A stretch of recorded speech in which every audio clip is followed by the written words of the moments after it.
সুপ্রিয় গৌরহরি ভক্তবৃন্দ, আমরা আজ আপনাদের ভাগবত কথা শোনাচ্ছি। আপনারা শ্রবণ করুন ও জীবন ধন্য করুন। জয় রাধে।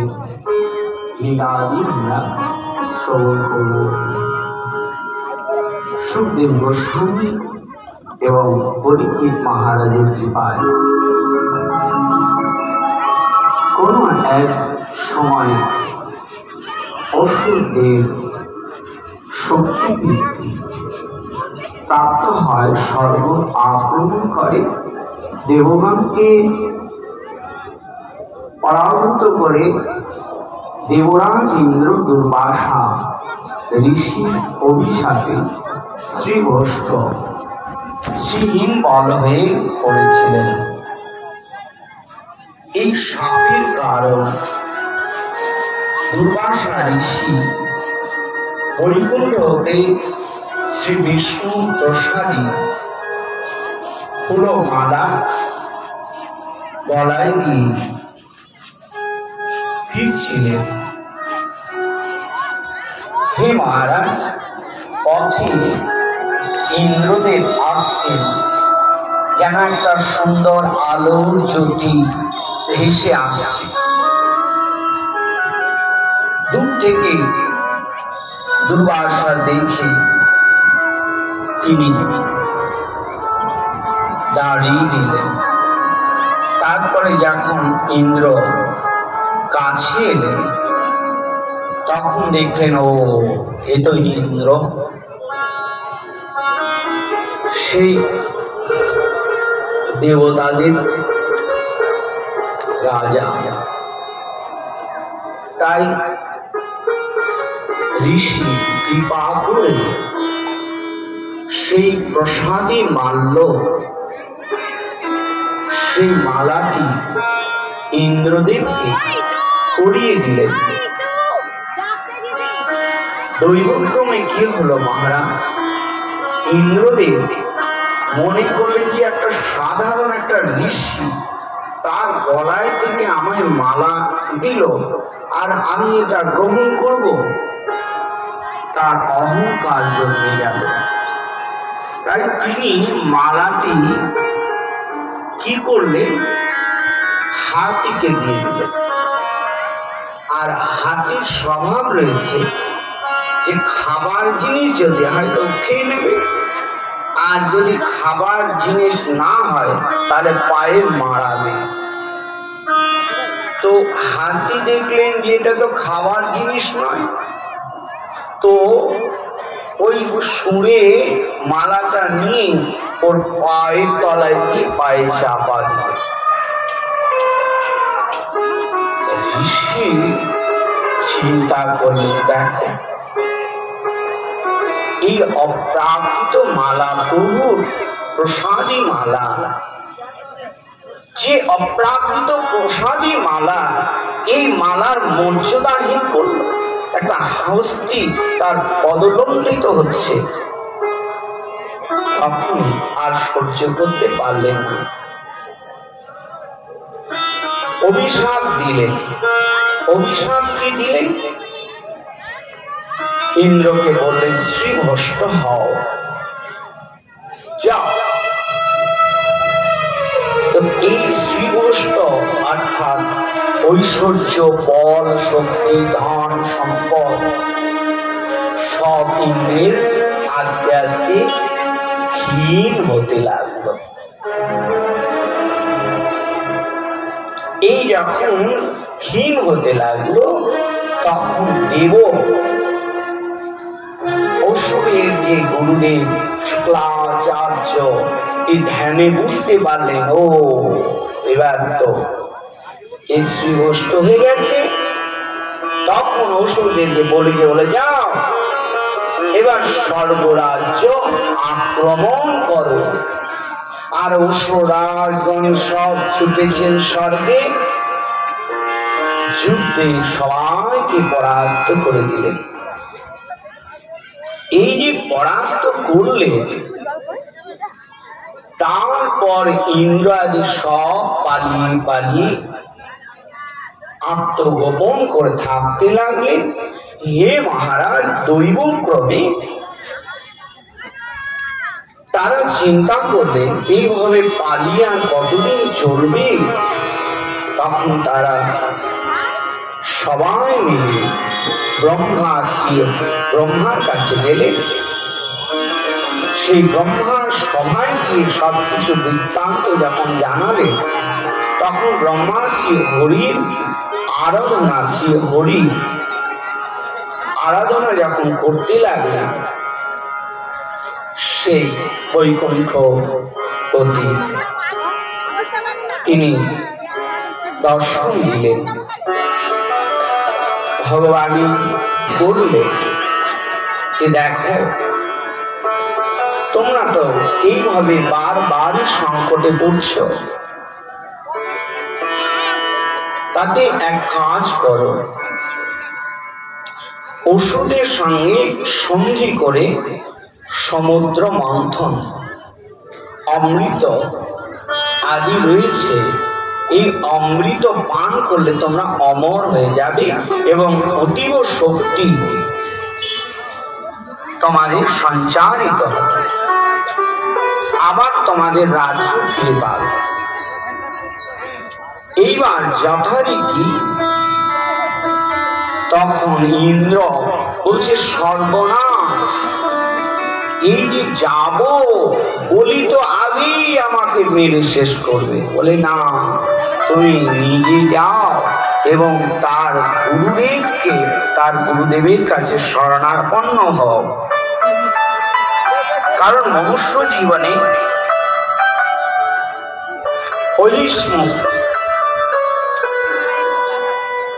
ঐহিষ্ণুষিক নেই, শাস্ত্র রয়েছে। কিরকম? বলছে যে দেখো, এক বণিক মুদিখানা সব জিনিসপত্র আছে, বিস্কুট আদি যাবি, তো ইঁদুরে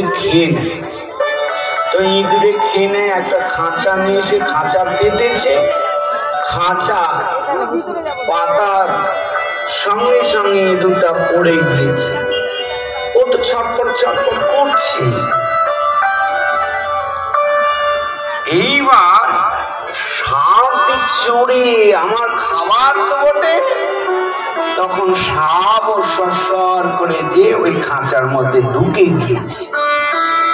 খাঁচার মধ্যে ঢুকে সাপ দেখছে সর্বনাশ, আর তো বেরোনো যাচ্ছে না, আর ইঁদুরটা ভয়ে পালাচ্ছে। তখন সাপ বলছে, আরে বন্ধু, তুমি পালাচ্ছ কেন? বলে, তুমি যে আমাকে খেয়ে নেবে তার জন্য আমার ভয় লাগছে, আমি পালিয়ে যাচ্ছি। আমি দেখলাম যে বহুদিন থেকে তোমার সঙ্গ আদি হয়নি, আমার মনটা খারাপ লাগছিল, আর তার মধ্যে তুমি বিপদে পড়েছো, তার জন্য আমিও এলাম। তো আমিও তো বিপদে পড়েছি, তো বন্ধু এই বিপদ থেকে তো উদ্ধার হতে হবে।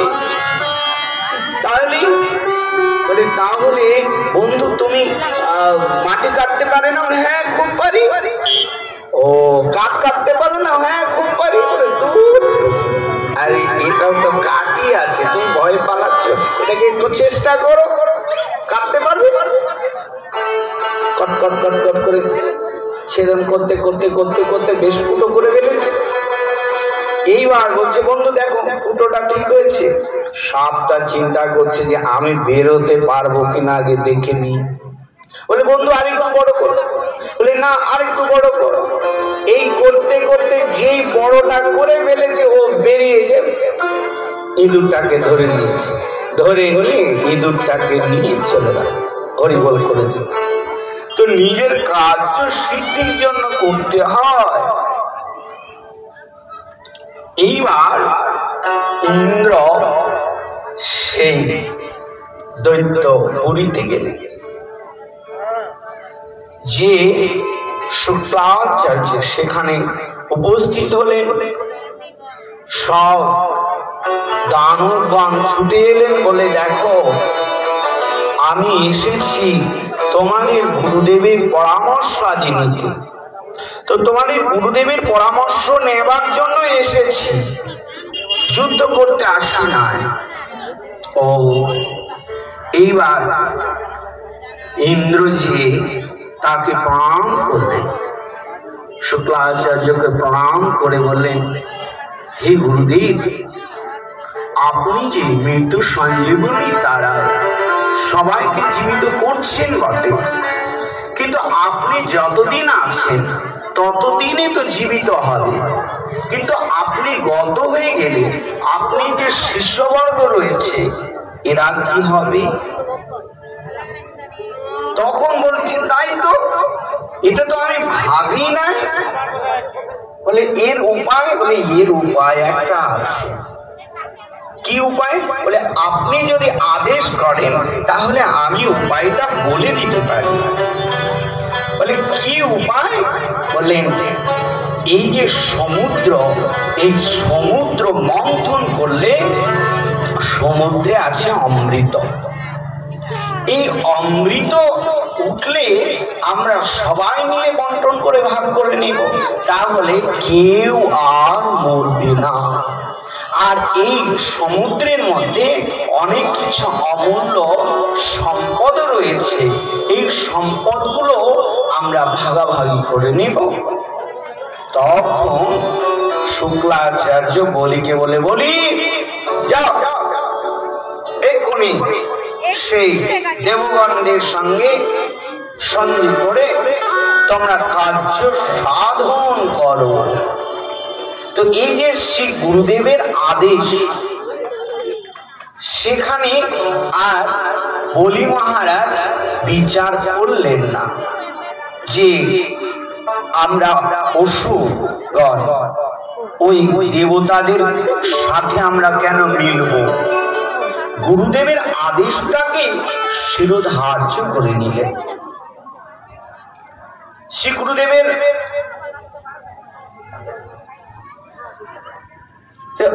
আদেশটাকে মেনে নিলেন, নিয়ে এই মন্থন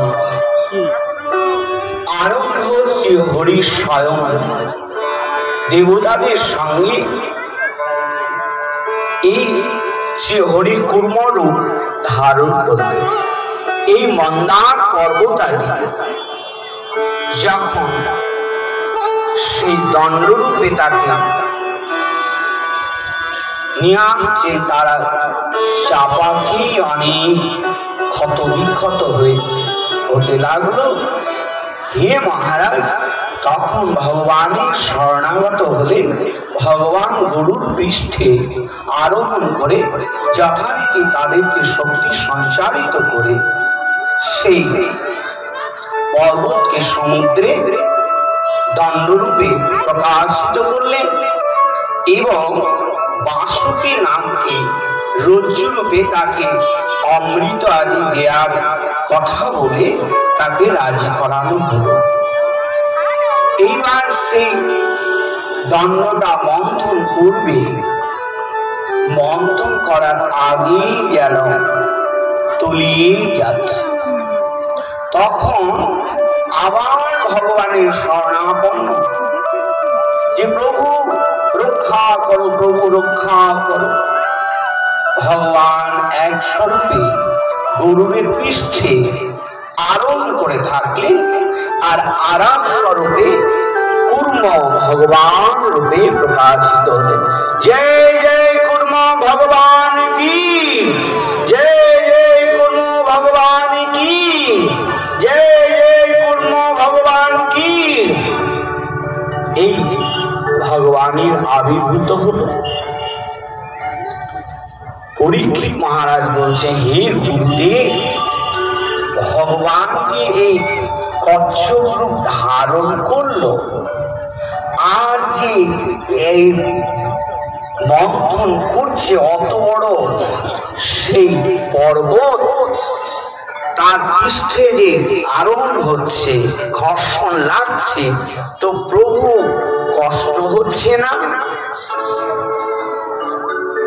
গোস্বামী পাদ বলছেন যে হে রাজন, ভগবানের যেন একটু সুড়সুড়ি লাগছে শরীরে, তাতে সুড়সুড়িতে যেন তার ঘুমে নিদ্রা গমন হলো। আর নিদ্রায় তিনি যে নিঃশ্বাস এবং প্রশ্বাস নিতে লাগলেন, সেই নিঃশ্বাস প্রশ্বাসের দ্বারাই সমুদ্রের জোয়ার এবং ভাটার আবির্ভাব হলো। হে মহারাজ,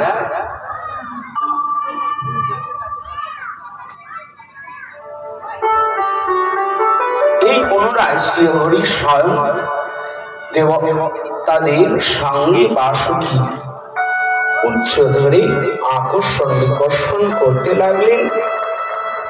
আবার তিনি কূর্মরূপে নিজ পৃষ্ঠে পর্বত ধরে থাকলেন। কীর্তি বিপুলতরে তিষ্ঠতি তব পৃষ্ঠে ধরণীধরণ কিনচক্র গতিষ্ঠে কেশবাদিত কর্ম শরীর জয় জগদীশ হরে। সেই জগদীশ্বর ভগবান তিনি সে ধারণ করে রয়েছে। এবার মন্থন শুরু হলো। হে মহারাজ, এই প্রথমে হলাহল বিষ উঠলে। এই বিষ অজস্র পরিমাণে, যে বিষ পৃথিবীতে যদি ফেলা হয় পৃথিবী ধ্বংস হয়ে যাবে। জলে যদি পড়ে তাহলে জলে যত জীবজন্তু আছে শেষ হয়ে যাবে। কি করবে? এই হলাহল বিষ শ্রী আশুতোষ শ্রী মহাদেব, কারণ যখন এই সংকটের মধ্যে সবাই পড়লেন এবং বিশ্বের জর্জরিত হতে লাগলেন সবাই, তখন ভগবানের শরণাপন্ন হলে ভগবান বললেন, তোমরা ভগবান আশুতোষকে শরণ নাও। এই ভোলানাথের শরণ নিলে ভোলানাথ সন্তুষ্ট হয়ে এই বিষ পান করলেন, কণ্ঠে ধারণ করলেন বলে তার নাম হলো নীলকণ্ঠ ভোলেনাথ। হে মহারাজ, তারপরে কামধেনু বিষের পরে সুরভি নামে কামধেনু গাভী উত্থিত হলো। এই গাভী অগ্নিহোত্রীরা গ্রহণ করলেন। হে মহারাজ, উচ্চশ্রবা একেবারে সাদা উচ্চ শ্রবা নামক অশ্ব উত্থিত হলে বলি তা গ্রহণ করলেন। ঐরাবত নামে 4 দাঁত যুক্ত হস্তি উত্থিত হলে ইন্দ্রিয় তা গ্রহণ করল। হে মহারাজ, কৌস্তুভ মণি নামে পদ্ম রাম মণি রত্ন উত্থিত হলে তা শ্রীহরি গ্রহণ করলেন। পারিজাত বৃক্ষ কল্পবৃক্ষ উত্থিত হলে দেবরাজ ইন্দ্র তা স্বর্গে নিয়ে যায়। অপ্সরাবৃন্দের ইন্দ্র স্বর্গে পাঠিয়ে দেয়। রমা বা লক্ষ্মী দেবী উত্থিত হলে শ্রীহরি।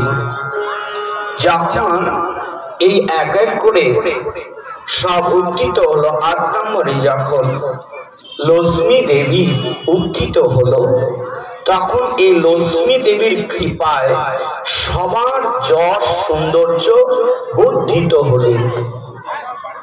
এই যে যশ রূপ সৌন্দর্য বর্ধিত হওয়ায় সবারই ইচ্ছে হলো যে আমারই লক্ষ্মীর দরকার।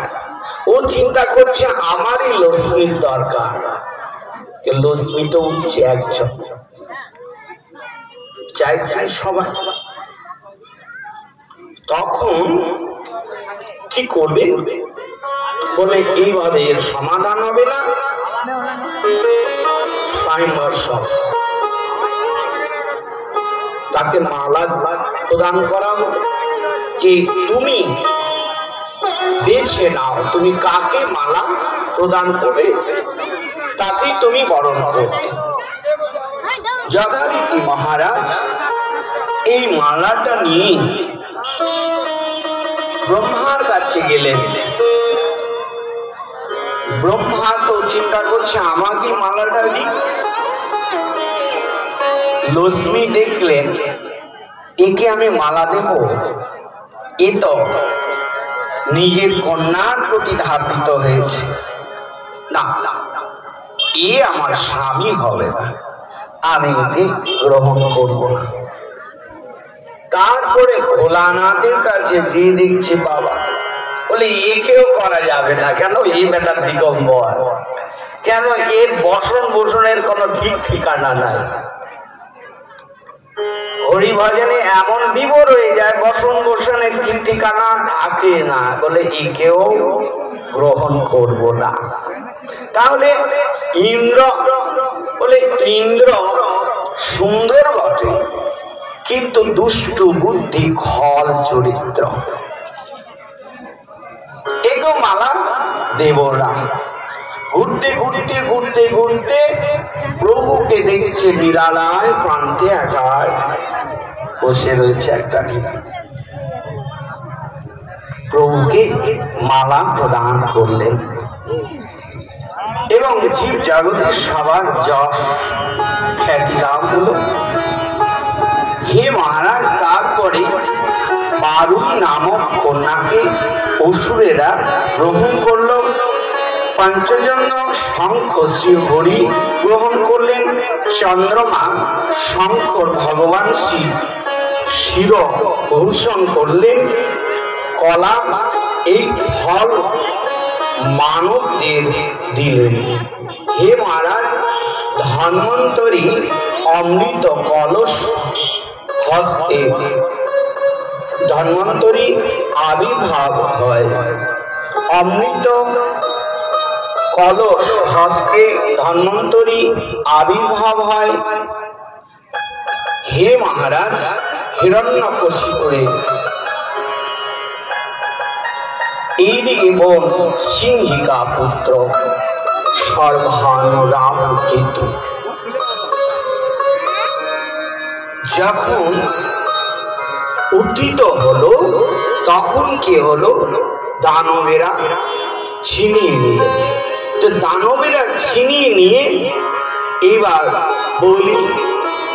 বলে আমি ভোজন করব। তার বলশালী যারা যারা ছিল তাদের মধ্যে দ্বন্দ্ব লেগে গেল। হে মহারাজ, এই যে দ্বন্দ্ব লেগে যাচ্ছে তাতে কি হলো? দেবতারা ভগবানকে স্মরণ আবদ্ধ হলে ভগবান সঙ্গে সঙ্গে মোহিনী রূপ ধারণ করলেন। এই মোহিনী রূপ ধারণ করে যখন দৃষ্টি প্রদান করলেন, সেই দর্শনে সবাই মুগ্ধ হয়ে গেলেন এবং অসুর রাজগণ তারা মনে করলেন যে তিনি বোধহয় আমাকেই ভালোবাসছে, আমার দিকেই তাকিয়ে রয়েছে। এইভাবে এক এক করে সবাই মোহিত হয়ে গেলেন। তখন তাকে বললে যে হে দেবী, এই যে আমাদের এই সংকট, আমাদের দ্বন্দ্ব থেকে আপনি এটাকে সমাধান করতে পারেন। তখন সে দেবী বললেন যে দেখো, তোমরা তো কশ্যপ নন্দন আর আমি হলো বিদেশি এক নারী। একেতেই তো নারীকে বিশ্বাস করতে নাই, তারপর হলো বিদেশি, আমার ঠাই ঠিকানা তোমরা জানো না। তা আমার যে ঠাই ঠিকানা জানো না, আমাকে কি করে বিশ্বাস করবে? তখন বললেন, না না, আমরা বুঝে গেছি তোমার মতো সৎ চরিত্র আর কেউ নেই, তুমি বন্টন করে দাও, আমরা নির্বিঘ্নে ভোজন করি। ঠিক আছে, একটা শর্ত, যে আমি যেভাবে দেব সেইভাবেই তোমাদের গ্রহণ করতে হবে। অসুরদেবকে বলল একদিকে তোমরা বসো, আর দেবগণদেরকে বলল তোমরা একদিকে বসো। যথারীতি বন্টন করতে লাগলো এবং অসুরদেরকে সেই সুরা দিতে লাগলো। এই যেন টলে টলে পড়তে লাগলো, আর দেবগণ তরতাজা হতে লাগলো। এই সিংহিকার পুত্র সর্বভানু, তারা মায়াবিদ্যা জানতেন তো। সর্বভানু চিন্তা করলেন, কি ব্যাপার, কোন একটা ব্যাপার তো রয়েছে, কারণটা কি? দেবতারা তরতাজা হয়ে যাচ্ছে, এত বলশালী হয়ে যাচ্ছে, আর আমাদের সব টলে টলে পড়ে যাচ্ছে, তার মানে কিছু একটা ব্যাপার রয়েছে। তখন তিনি মায়া বিদ্যার দ্বারায় তিনি দেব রূপ ধারণ করলেন। এই দেবরূপ ধারণ করে তিনি ওদের পংক্তিতে বসে গেলেন।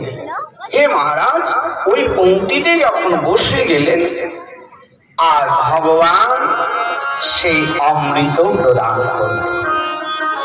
যে অমৃত প্রদান করলেন, সঙ্গে সঙ্গে সূর্যদেব আর চন্দ্রদেব দুইজনেই বললেন, প্রভু প্রভু, রাহু অমৃত খায়।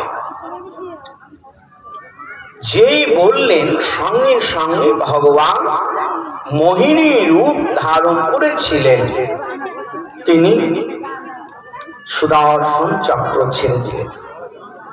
সেই সুদর্শন চক্রের দ্বারা তার মস্তক ছেদন হয়ে গেল। রাহু এবং কেতু ধরটা পড়ে গেলেন।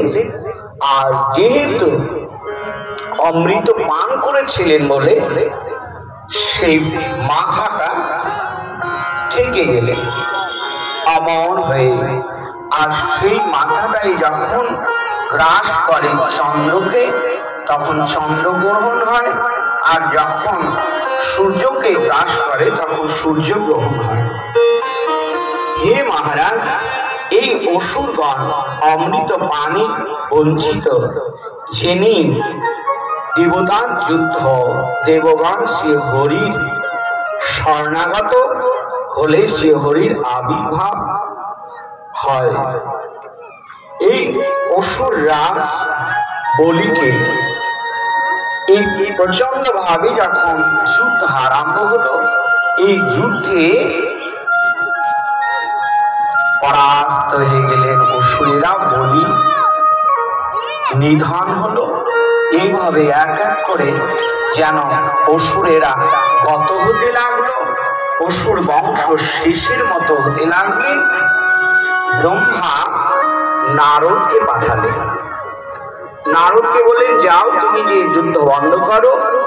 যথারীতি যুদ্ধ বন্ধ করলেন। নারদের কথায় এই যুদ্ধ আদি বন্ধ হলো। হে মহারাজ, এই বলিকে অস্তাচল পর্বতে শুক্লাচার্যের নিকট নিয়ে যাওয়া হয়। দৈত্যগুরু মৃত সঞ্জীবনী মন্ত্রের দ্বারা অসুর রাজ বলিকে পুনরায় সুস্থ করে দিলেন। হে মহারাজ, এই যে বলিকে সুস্থ করে দিলেন, দেবতাদের সঙ্গে যুদ্ধে যে সমস্ত অসুরগণের হস্তপদাদি ছিন্ন ভিন্ন হয়ে গিয়েছিল, শুক্রাচার্য তাদেরকে সম্পূর্ণ সুস্থ করে দিলেন, আবার তাদেরকে জীবিত করে দিলেন। হে মহারাজ, তারপরে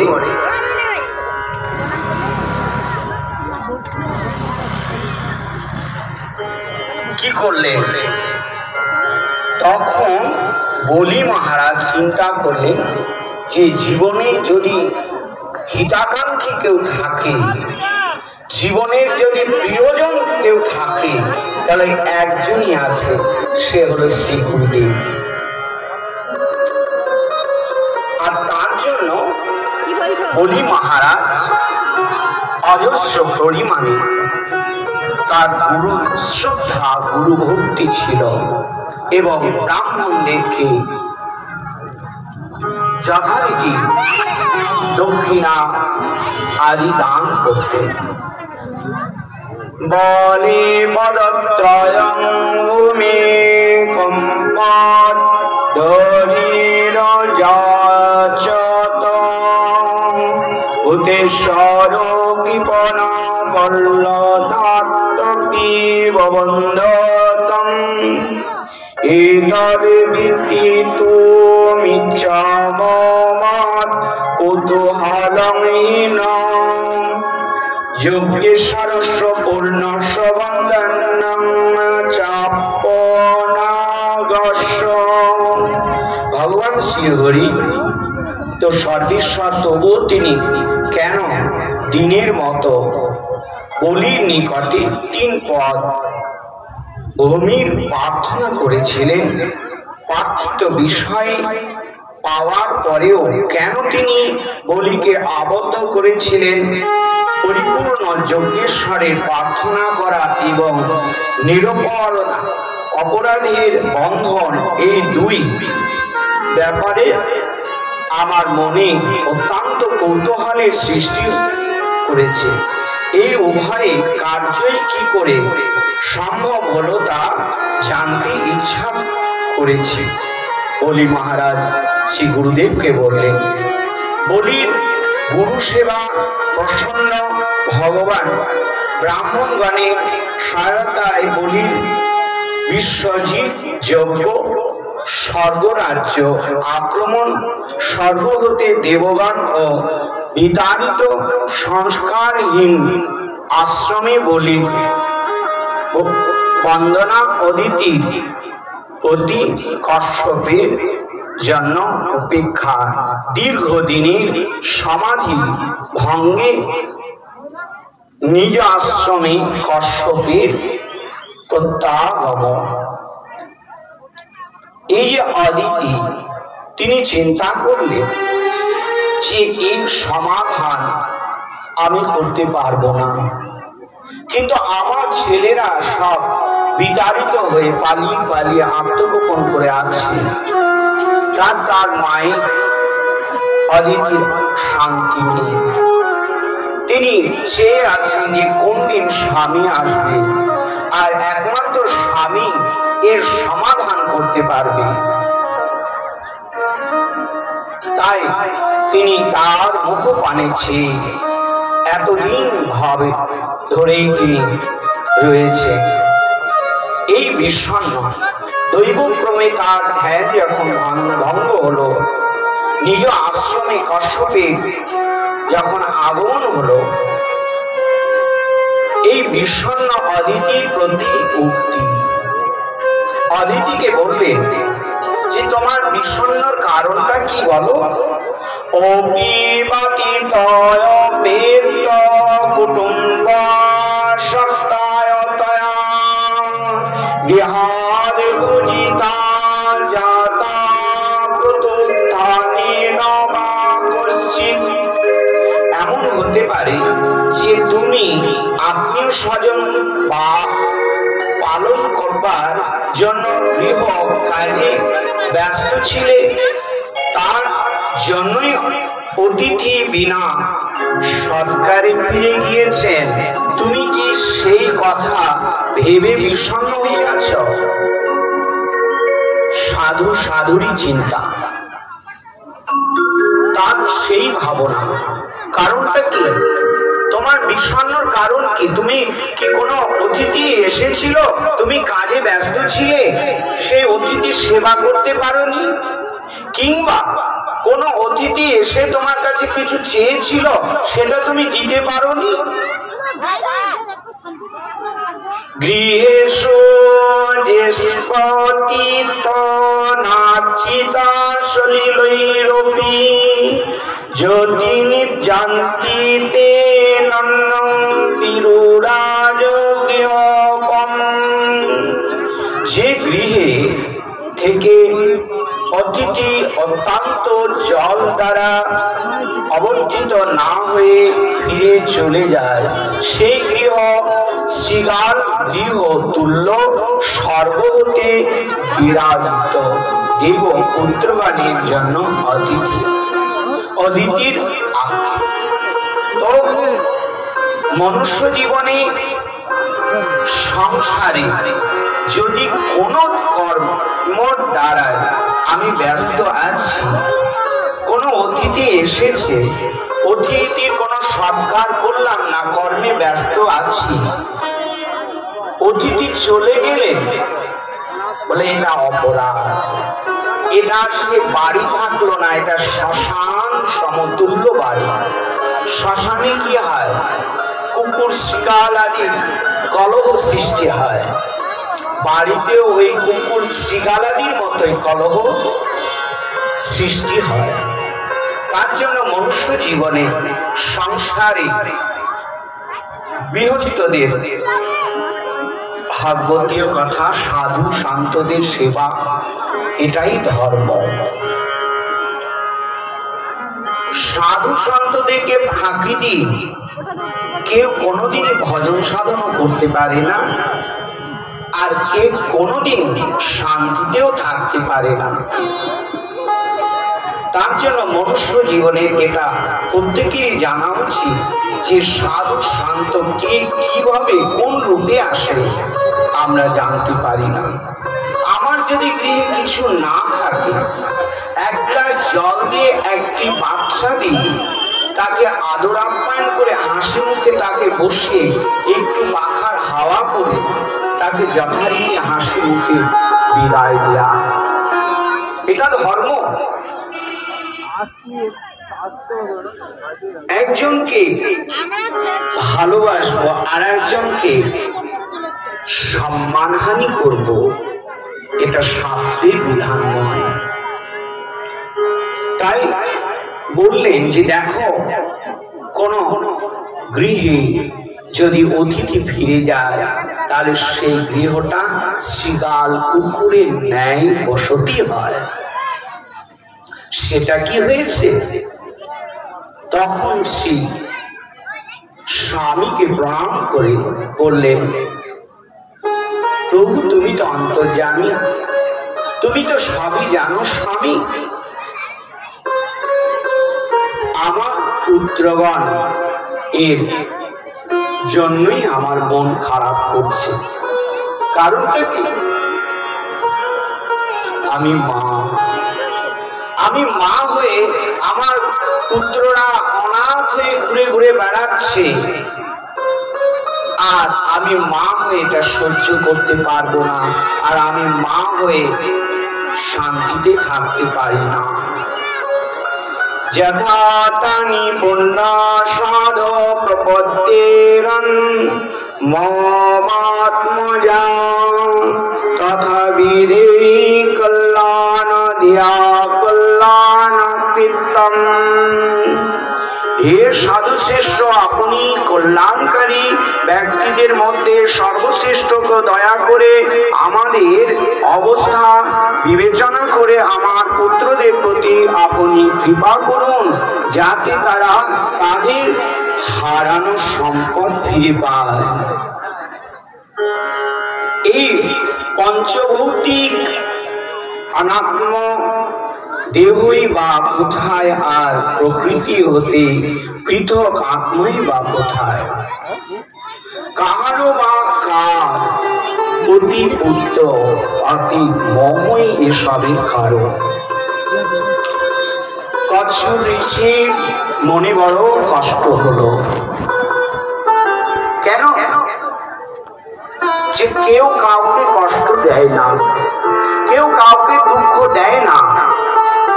জীব নিজ নিজ কর্মদোষে দুঃখ পায়, নিজ নিজ কর্মদোষে সে ভোগ করে,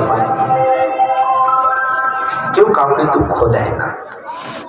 আমরা যদি ভাবি যে প্রত্যেকটা আপনার মধ্যে ভগবান রয়েছে, তাহলে প্রত্যেকটাই ভগবানের স্বরূপ আমি দেখতে পাবো। সে ডাকাত হোক, দস্যু হোক, আর ভালো হোক মন্দ হোক, সবাইকে আমি ভগবানই দেখব। তাই তার বিষণ্ণ বদন হলো। কে কার পুত্র, কে কার মাতা, কে কার পিতা, কেউ কারো নয়। মনুষ্য জীবে নিজ নিজ কর্মফল ভোগের জন্য নিজ নিজ ভোগ করে চলেছে, কেউ কাউকে দুঃখ দেয় না। এটাই ধর্ম। হে ভক্তে, তুমি ভগবানকে ভজনা করো। তিনি একমাত্র পুরুষ অর্থাৎ সর্বজীবের একমাত্রই প্রতি জনার্দন অর্থাৎ শত্রু সকলের দমন করতে সমর্থ এবং সর্বজীবের এই হৃদয়ে অন্তর্যামী রূপে অবস্থিত তিনি বাসুদেব অর্থাৎ শুদ্ধ চিত্তে আবির্ভূত জীবের কল্যাণ করে থাকেন এবং সর্বজগতের গুরু শ্রী ভগবানের আরাধনা এর সমাধান। তুমি যা চাইছো, তুমি তো পুত্র কামনা করছো, তাহলে স্বয়ং ভগবান তার চিন্তা করো, তার আরাধনা করো। তাকে প্রসন্ন করলে তোমার মনোবাঞ্ছা পূর্ণ হবে। তাই কি বললেন?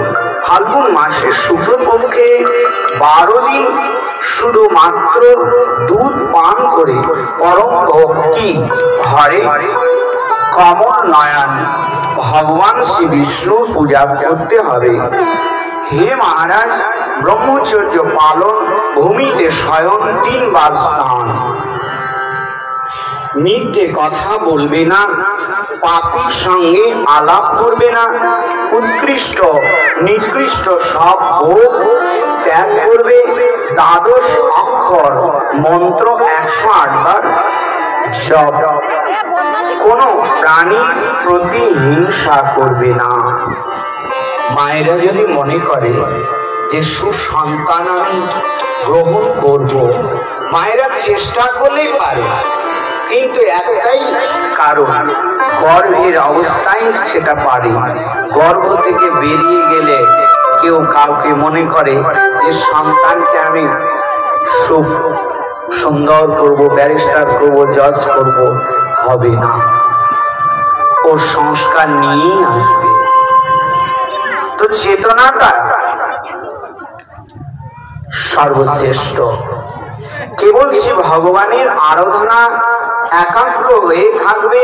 ব্রাহ্মণ ভোজন ও দক্ষিণা দান প্রতি পদ থেকে ত্রয়োদশ তিথি পর্যন্ত প্রতিদিন নৃত্য, গীত ও বাদ্য স্তুতি বাচন এবং শ্রী হরিকথা শ্রবণ কীর্তনাদি দ্বারা প্রতিদিন ভগবানের পূজা করবে।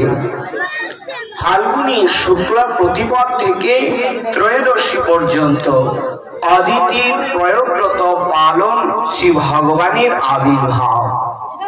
পুত্ররূপে জন্মগ্রহণের প্রতিশ্রুতি প্রদান।